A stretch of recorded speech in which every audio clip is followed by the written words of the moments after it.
Le damos la bienvenida a todos ustedes, le damos la bienvenida a los hermanos que se conectan con nosotros en este momento por el internet y a los que durante la semana van a estar viendo las clases. Le damos también la bienvenida a Laurita y a Javier, que yo pensé que se habían vuelto mormones, pero no, ya están por acá de vuelta. Hace mucho tiempo que no sabía de ellos, los traje con la mente porque estaba pensando en ustedes ayer, ¿no? Bueno, comenzamos el segundo libro de Reyes en el nombre del Padre, del Hijo y del Espíritu Santo. Amén. Segunda de Reyes, capítulo 5. Espíritu Santo, ilumina nuestro entendimiento para que al leer o estudiar la Sagrada Escritura sintamos la presencia de Dios Padre que se manifiesta a través de tu palabra. Abre nuestro corazón para darnos cuenta del querer de Dios y la manera de hacerlo realidad en nuestras acciones de cada día. Instrúyenos en tus sendas para que, teniendo en cuenta tu palabra, seamos signos de tu presencia en el mundo. Amén. La semana pasada estuvimos hablando ampliamente ¿de quién? De Naamán, pero terminamos de hablar de Naamán la semana pasada y nos centramos en un personaje que dijimos que tiene un nombre conflictivo. Algunos dicen Geasí, otros Geasí, otros dicen Yesí. Así que hay varias interpretaciones, así que nos quedamos con Yesí. Estamos hablando de Yesí. Yesí, que es la antítesis ¿de quién? ¿De quién es la antítesis? De Eliseo. Yesí es la antítesis de Eliseo. Todo lo que no es Eliseo, en bien, lo fue Yesí en mal. Recuérdense, la semana pasada hablamos ampliamente, esta semana vamos a terminar de hablar de Yesí, porque la semana pasada vimos todo lo mal que hizo este hombre. ¿Se recuerdan que este señor era discípulo de Eliseo? Era el que transmitía. Acuérdense que Yesí era a Eliseo lo que Eliseo fue a Elías, ¿no? Eliseo era el muchacho de Elías, el que lo ayudaba, el que lo llevaba, el que lo seguía, el que escribía. Yesí era el muchacho de Eliseo, el que hacía todas las cosas, el ayudante del profeta. Sin embargo, vemos qué gran diferencia entre Eliseo con Elías y Yesí con Eliseo. Eliseo asimiló lo de Elías. Yesí no asimiló absolutamente nada. Y terminó, vimos la semana pasada todos los errores que cometió cuando le pidió dinero a Naamán en nombre de Elías, en nombre de Eliseo. Y vimos cómo terminó la cosa, que Eliseo dijo que así como él cogió el dinero de Naamán, la lepra de Naamán también él la iba a coger. Y dijo que esa lepra no solo era para Yesí, era para quién también, para toda su descendencia. Luego entonces debe haber descendencia de Yesí hoy en día, ¿no?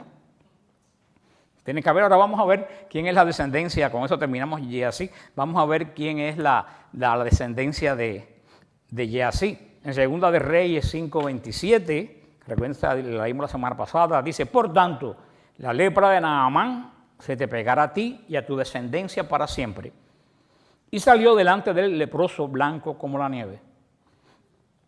Vemos clarísimo esto. Este es un pasaje de un hombre que rompe toda una cadena de vida que llevaba de salud, de santidad en la vida de Eliseo. ¿Por qué?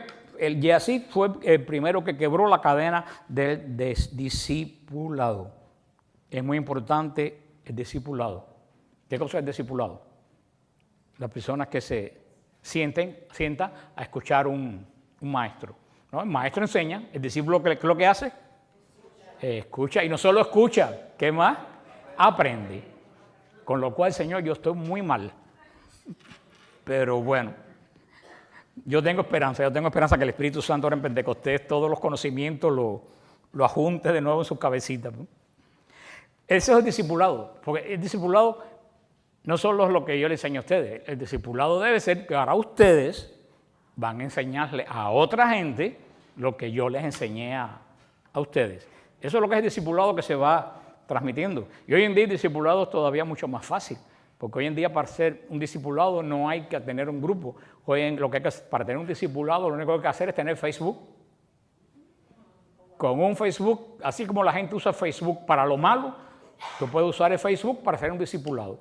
Y como el discipulado en Facebook, todo lo que tú aprendes, escríbelo y transmítelo. Ustedes creen que no, pero a alguien le va a llegar.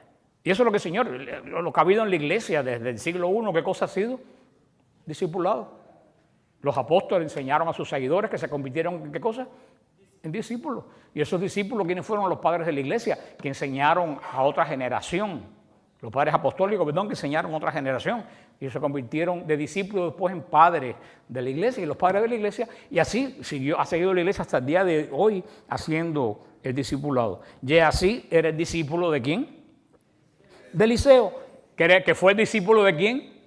De Elías. Pero aquí vemos cómo Geasí rompió esta cadena de discipulado. ¿Qué es lo que quiere decir la palabra Geasí? ¿Qué es lo que significa? Significa valle de la visión. Es lo que quiere decir Geasí, valle de la visión. Por lo tanto, este hombre supuestamente era un hombre visionario. Ahora hay que ver qué clase de visión tenía. Yo estoy seguro que no era la visión de Dios, la visión de Geasí. ¿En quién estaba centrado? En él, en Geasí, en él mismo. Él vio la oportunidad de hacer dinero y no le importó usar el nombre de su maestro, ¿no? Pues este hombre, primero, Geasí aparece como un enfoque favorable. ¿Se acuerdan? Mostró simpatía por la mujer sunamita que no tenía hijos. ¿Se recuerdan cuando le dijo a Eliseo, esta mujer no puede tener hijos? Segunda de Reyes 4:14. Tenemos también que Geasí se mostró celoso por el honor del profeta cuando se dio cuenta que no le mostraban suficiente respeto. Pero uno tiene que decir, bueno, ¿qué pasó en el corazón de Geasí? Que de ser así, terminó siendo codicioso y mentiroso. Verdaderamente de dos características nada halagueñas para quedarse en la palabra de Dios. Y noten que la lepra de Naamán se le va a pegar a Geasí por todas las generaciones. Dice, sí, por las demás generaciones y descendencia para siempre. Ahora, es lo que yo decía ahorita, ¿cómo saber si la descendencia de Geasí sigue rondando por aquí en estos días? Primeramente, fíjate, tenemos que ver lo que fue Geasí. Geasí era un siervo. ¿Un siervo de quién? De Eliseo. Siervo es un sirviente, un súbdito, un servidor, un ayudante. Un siervo es alguien que presta servicio voluntaria o involuntariamente a otra persona. El término de siervo puede aplicarse a los funcionarios de la corte, como el siervo del rey que nos habla en Génesis 41:10, Éxodo 7:10, o alguien que de alguna manera tiene una relación de dependencia de alguien que es más importante, como lo fue Daniel, vemos en Daniel 1:12. Siervo es alguien que cuando un inferior se dirige cortésmente a un superior, pues a menudo puede referirse a sí mismo como siervo. Yo soy tu siervo, ¿no? Se usaba mucho en la Escritura, era una forma de expresar sumisión a esa persona. También se le aplicaba a los que adoraban al verdadero Dios, los siervos y las siervas de Dios.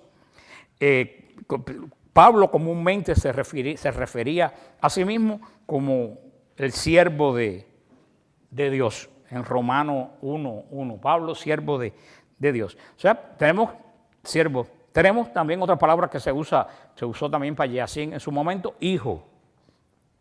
Hijo es una forma bondadosa en que una persona mayor se dirige a un amigo más joven, a un discípulo, a un compañero, como en 1 Samuel 26:17 o 2 Samuel 18:22. Pues puede ser un servidor fiel, un hijo de Dios, ¿no? Como decimos nosotros los cristianos, por la adopción espiritual, nosotros los cristianos llegamos a ser hijos de Dios. También tenemos la palabra que se usa en estas hablando de Geasí, criado. También se usa el apelativo de criado. Criado en este contexto de la Biblia que estamos hablando de Eliseo, se refería a un esclavo o una esclava, nunca a una persona libre. Una persona libre era ¿qué cosa? Un siervo. Un siervo, una persona que, acuérdense lo que dijimos, siervo, una persona que voluntaria o involuntariamente sirve a una persona. Decimos los siervos de Dios. ¿Y así qué cosa era de Eliseo? Un siervo. No sabemos si voluntario o involuntario. Me da la impresión que debe haber sido un siervo voluntario de Eliseo. Tenemos hijo, la palabra hijo, que lo usa el profeta también. Dijimos que se le dice a una persona más importante, le dice a una persona que lo sigue, lo que sea, que dice, Mis hijos, como San Pablo va a decir, muchos tendrán ustedes muchos maestros, pero padres me tienen a mí solo. Es alguien también que engendra sabiduría en otra persona. Y un criado, que ese sí no tiene opción. En el Antiguo Testamento, ¿qué cosa era un criado? Un esclavo. Era similitud de una palabra. Estas tres cosas vemos cómo Eliseo pasó por estas tres etapas. Por ser siervo, por ser hijo y terminó siendo ¿qué cosa? Criado. Tenemos que tener cuidado cómo nosotros atravesamos esas etapas en la vida de nosotros, que comienza siendo como un siervo de Dios y después pasa a ser ¿qué cosa? Un hijo de Dios. Y ten cuidado porque tu actitud te puede convertir de siervo, hijo de Dios, ¿en qué? En un criado. Y no precisamente de Dios, sino criado de ti mismo, como fue el caso de Gehazi, que tan mal lo hemos tratado, pero es que verdaderamente nos da para mucho. ¿Cómo detectar que aquí hay alguien, o alguien que nos está mirando, tiene la genética de Gehazi? Porque la lepra se iba a quedar de generación en generación. Ahora vamos a pensar que no es una lepra física, sino que es una lepra. Porque fíjate que la lepra de Gehazi fue culpa de una enfermedad. No, de un pecado.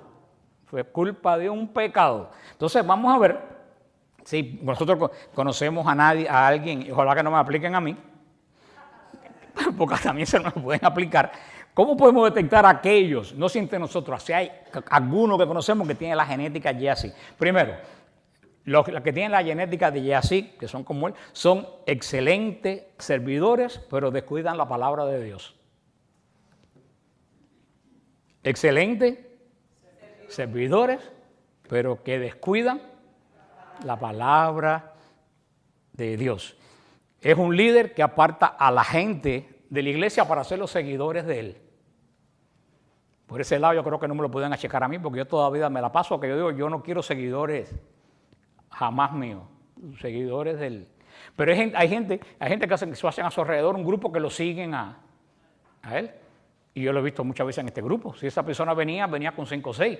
Y si esa persona dejó de venir, los 5 o 6 que venían con él dejaron de venir. Entonces eran seguidores de alguien. Una persona así que forma seguidores suyos, tiene la genética ¿de quién? De Gehazi. Y los demás comienzan a darse cuenta que sus actitudes no son de líder espiritual. O sea, que comenzó como líder espiritual y tiene una mutación genética. Ya no es de Cristo. Y esa es la pregunta que tenemos que hacer nosotros. ¿Llevamos la consolación de Cristo nosotros a los demás? ¿O solamente lo que hacemos es apartar gente de la iglesia o de Dios para ser los seguidores de nosotros? La genética de Gehazi lo llevó a tener lepra para siempre. Y nosotros podemos ser como la genética de Gehazi.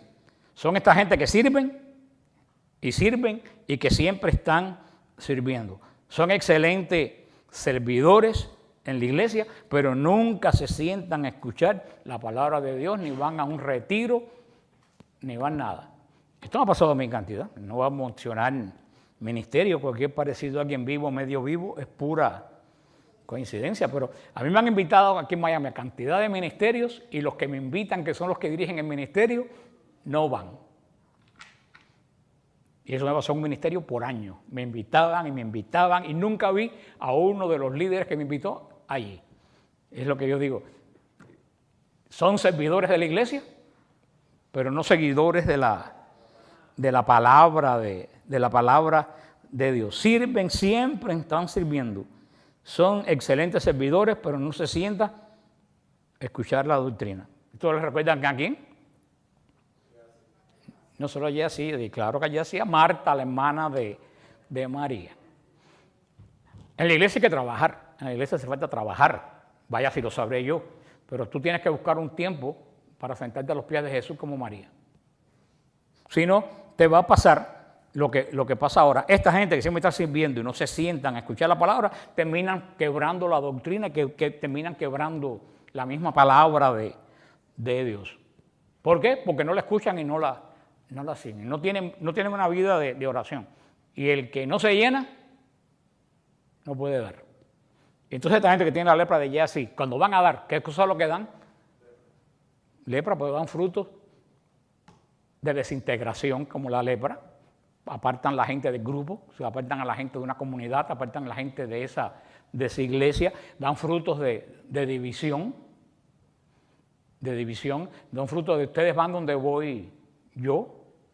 O sea, tenemos que tener, y esa es la pregunta no solo para nosotros, la gente que está viendo por tanta gente que me escriben con tantos problemas hoy en día, que mi mail ha terminado como un buzón de crítica y de quejas. Y esa es la pregunta que un líder de la iglesia tiene que preguntarse. ¿Uno hace que la gente se acerque a Dios o tú apartas a la gente de Dios? Y eso no es solo un líder, yo creo que cada uno de nosotros, así tengamos 4 viejas que nos siguen en Facebook, tenemos que preguntarnos. ¿Nosotros hacemos que la gente se acerque a Dios o lo apartamos de...? Si tú apartas a la gente de Dios, tú tienes la lepra de Gehazi. O sea, primero, ¿cuáles son? Son excelentes servidores, pero descuidan la palabra. Segundo, quieren protagonismo. ¿Se acuerdan en Segunda de Reyes 4:31? Entonces él se levantó y la siguió. Y así había ido delante de ellos. Y ella ha puesto el báculo sobre el rostro del niño. ¿Se recuerdan? Y así fue cuando el niño estaba muerto y puso el báculo, fue delante del profeta y puso el báculo en el rostro del niño. Y cuando encontró a Eliseo, le dijo: el niño no despierta. O sea, ¿qué daño podemos causar cuando solo somos criados y queremos ofrecer o ejercer la función del dueño? ¿Qué es lo que hizo Gehazi? Gehazi quiso llegar primero que Eliseo, ¿para qué? Con el báculo, ¿para qué? Para hacer el milagro él, porque pensaba que el poder estaba en el báculo. Por eso se fue adelante y vio que no pudo. Hermano, eso es terrible. Y así también aquí rompió la cadena del discipulado. Se adelanta, corre, no espera. Él quería el protagonismo para él. Ni siquiera espera a Eliseo. Se le olvida que eres un criado. Los que tienen la genética y así, quieren el protagonismo en todos los lugares. Siempre corren adelante para que todo el mundo lo vea. Siempre cuando ven retiro están en las primeras sillas que están arriba en el escenario. Son la gente que siempre hay que ver, tienen que ser vistos. Tienen que ser vistos. Hermano, mira lo que hizo Eliseo. Le dijo al niño: levántate en el nombre de Dios. Fíjate que Gehazi va con un evangelio prestado. Gehazi no tenía la unción. ¿Quién tenía la unción?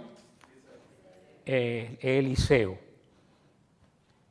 Más bien, resumiendo, porque si no nos íbamos a tomar más tiempo con Gehazi que con Eliseo, las características de los que tienen la genética de Gehazi. Quieren ser protagonistas. Andan con unción prestada. No tienen experiencia personal de Dios. Son criados, servidores únicamente, no les gusta recibir la palabra. Tienen un evangelio prestado y apartan a la gente de su líder natural.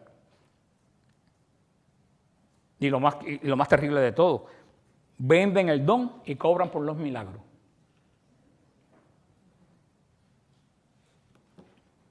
Gracias a Dios esto último no pasa mucho en la iglesia católica, pero yo sé que en los ministerios protestantes, yo conozco el caso, se lo he dicho porque lo conozco personalmente, no porque me lo dijeron. Este amigo mío en Honduras, que la tía tenía cáncer, y Cash Luna, que fue a dar un retiro a Honduras, le dijo a la familia que si daban $6,000, la señora se sanaba del cáncer.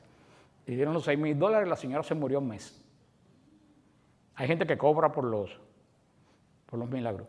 Y hay que tener mucho cuidado con esto de la sanación, porque yo me enteré de un caso que un sacerdote tuvo un gran problema porque en otro país empezaron a decir que estaba cobrando por sanar. Y no estaba cobrando por sanar, el problema es que estaban haciendo los servicios de sanación en un teatro. Entonces el teatro había que alquilarlo. Y para alquilar el teatro, ¿qué es lo que hicieron? Vendieron entradas. Pero sonó muy feo que para un servicio de sanación tú tengas que tener una entrada comprada. Eso es un don que Dios, que el Señor, que da el Espíritu Santo, que es un signo que viene del mesianismo de Jesús.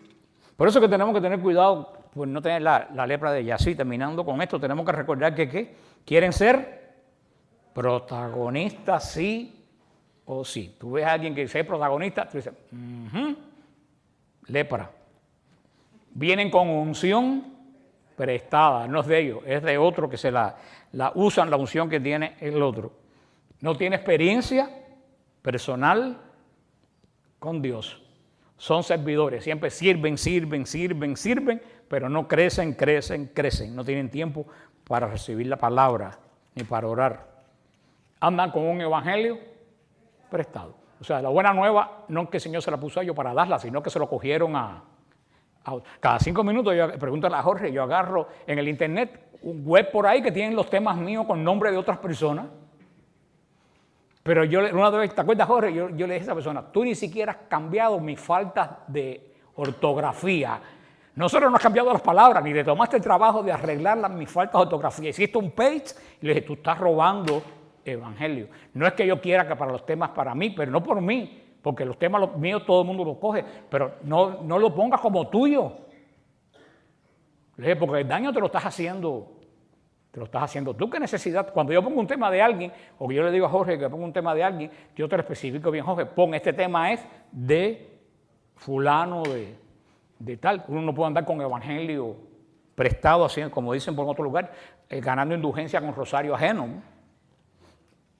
Apartan a la gente de Dios y los hacen seguidores de ellos. Y por último, venden el don y cobran el milagro. Ojalá que no haya nadie como Gehazi por aquí entre nosotros o entre los que están. Y si no, ya saben rápido cómo detectarlo.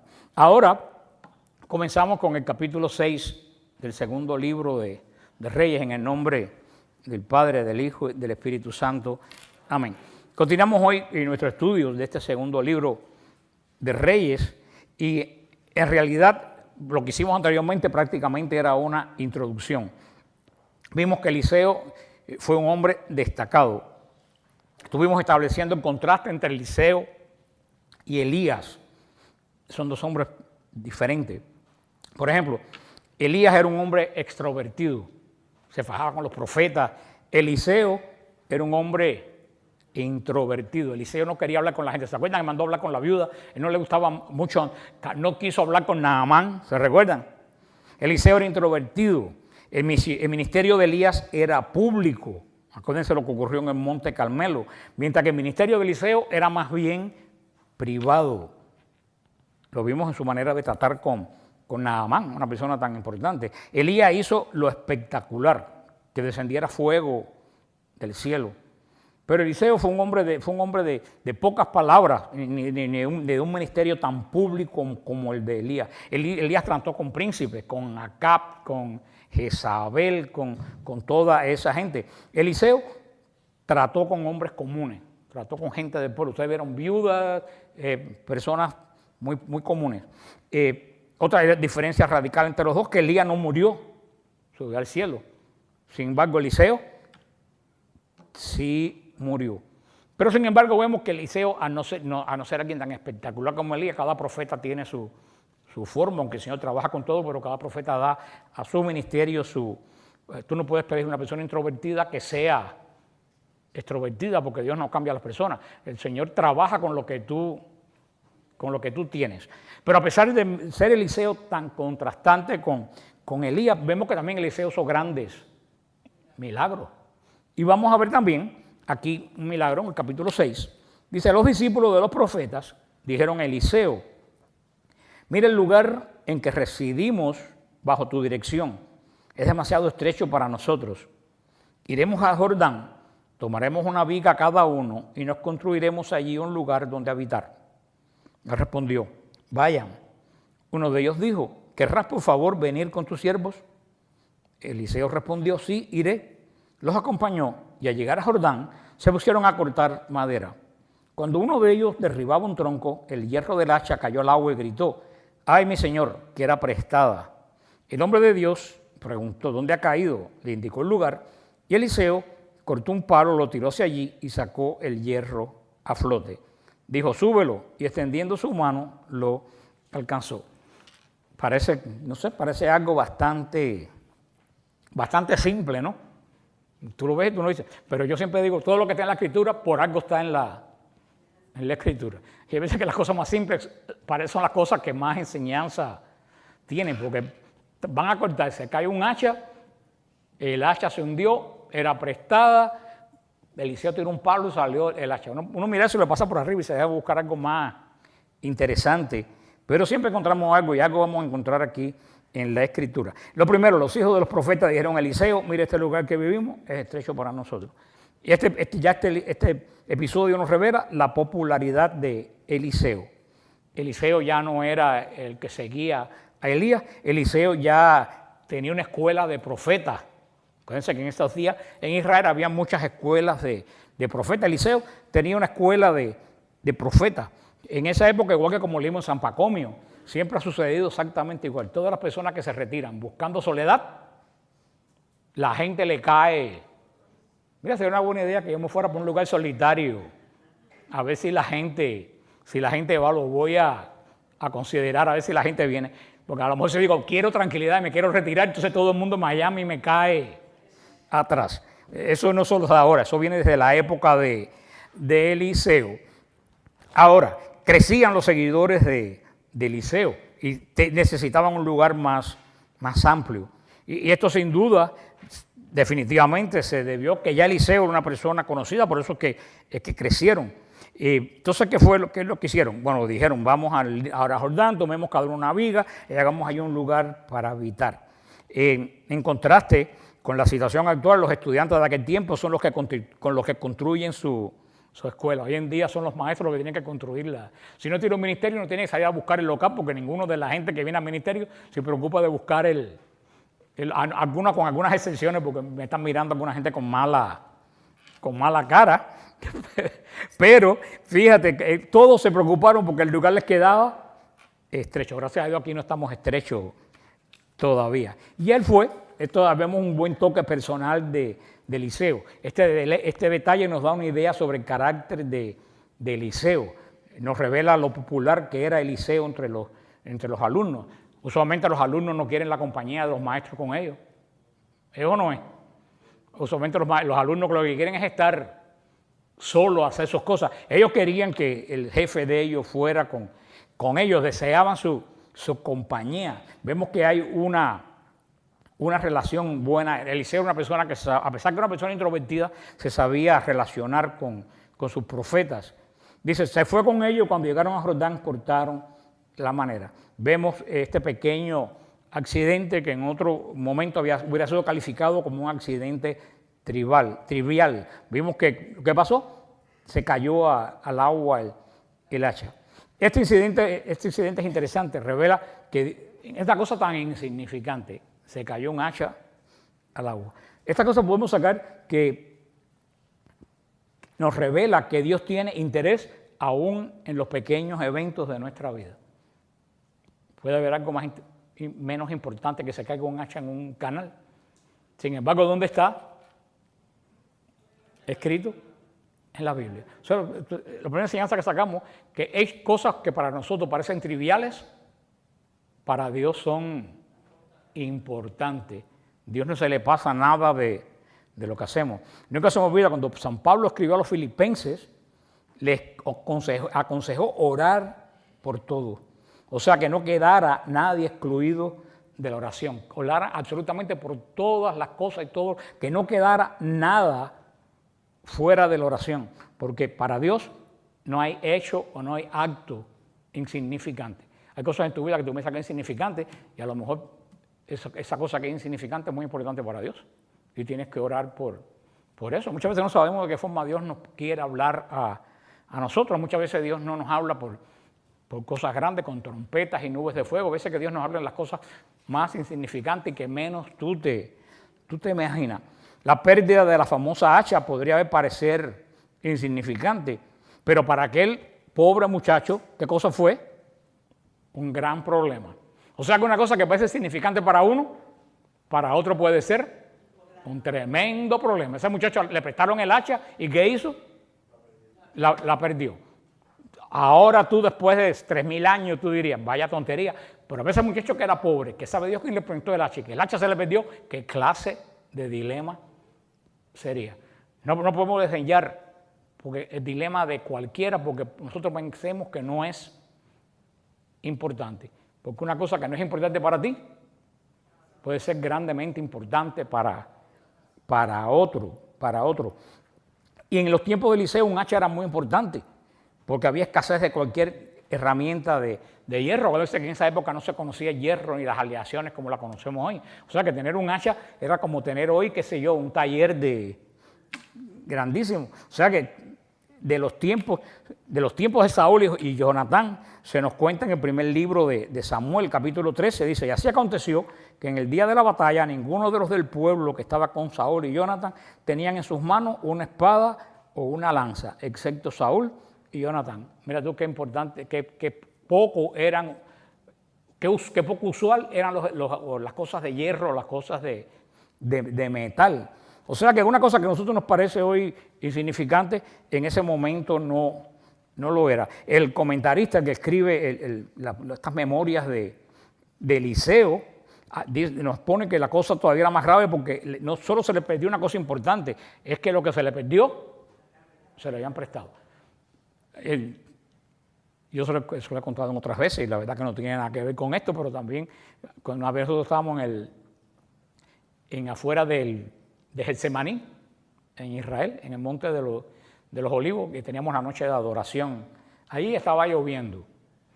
Y por supuesto yo nunca llevo capa, yo me tapo con la capa, me tapo con las sombrillas de todo el mundo y después las pierdo. Me pasa como este muchacho. Y Miguel Ángel Meche, ¿ustedes conocen a Miguel Ángel Meche? No, bueno, Miguel Ángel Meche sacaron una sombrilla y me dijeron: mira, Frank, esta sombrilla es muy importante para nosotros. Con esta sombrilla nosotros sacamos del Mercy a nuestro primer hijo cuando nació y te la vamos a dar a ti. Y yo con el apuro de bajar, yo cogí la sombrilla, estuvimos en la adoración y cuando subimos, ¿quiénes me encuentro en la primera del ómnibus sentado? A Miguel Ángel y Mechi. ¿Qué me preguntan? Y la sombrilla, dije: espérate un momentito. Y baja otra vez, digo: ay, Liliana, se me ha perdido la sombrilla de Miguel Ángel. Y mi hermana que estaba en el ómnibus dice que ella nos veía a Liliana, a mí, corre para allá, corre para acá, sube para allí. Conclusión, la sombrilla jamás apareció.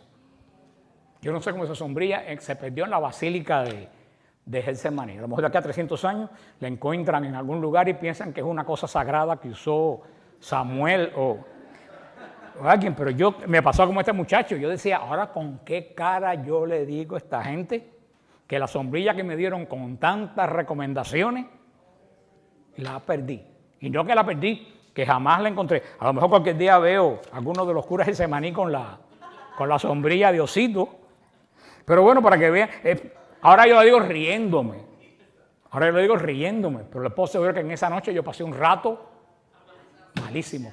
¿Cómo yo le digo a alguien que perdí la sombrilla con la que sacó? Primero, yo no sé qué hacían ellos con la sombrilla esa allí en Israel.